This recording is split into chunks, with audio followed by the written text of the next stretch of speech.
एक समय की बात है। एक गांव में रामलाल नाम का एक बूढ़ा किसान रहता था। उसके 5 बेटे थे। वीरू, रघु, किशन, मोहन और श्याम। किसान मेहनती और समझदार था, पर उसके बेटे एक दूसरे से हमेशा झगड़ते रहते थे। कभी खेत के काम को लेकर, तो कभी खाने या कपड़े को लेकर बात बात पर लड़ते थे।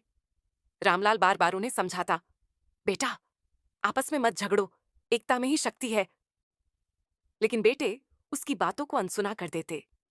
वो परेशान रहने लगा, क्योंकि उसे चिंता थी कि उसके मरने के बाद अगर बेटे इसी तरह झगड़ते रहे तो उनका घर और खेत सब बर्बाद हो जाएगा। एक दिन किसान बहुत बीमार पड़ गया।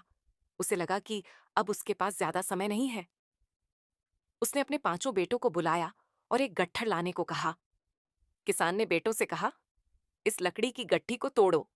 सबसे बड़ा बेटा वीरू आगे आया। उसने पूरी ताकत लगाई, पर गट्ठी नहीं टूटी।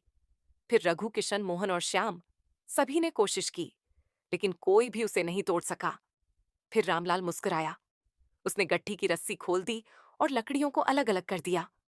अब उसने कहा, अब एक एक लकड़ी को तोड़ो। इस बार सभी बेटों ने आसानी से एक एक लकड़ी को तोड़ दिया। रामलाल ने धीरे से कहा, देखा बेटा, जब लकड़ियां एक साथ बंधी थीं, तो कोई उन्हें नहीं तोड़ सका, लेकिन जब वे अलग हो गईं, तो एक एक करके टूट गईं। ठीक उसी तरह अगर तुम पांचों एकता से रहोगे, तो कोई तुम्हें नहीं हरा सकता, लेकिन अगर आपस में लड़ते रहोगे, तो तुम्हारा विनाश निश्चित है। बेटों को पिता की बात समझ आ गई। उन्होंने शर्मिंदा होकर एक दूसरे से माफी मांगी और वादा किया कि वे अब मिलकर काम करेंगे, एक दूसरे की मदद करेंगे और आपसी प्यार बनाए रखेंगे। रामलाल ने संतोष की सांस ली। उसके चेहरे पर शांति और सुकून का भाव था।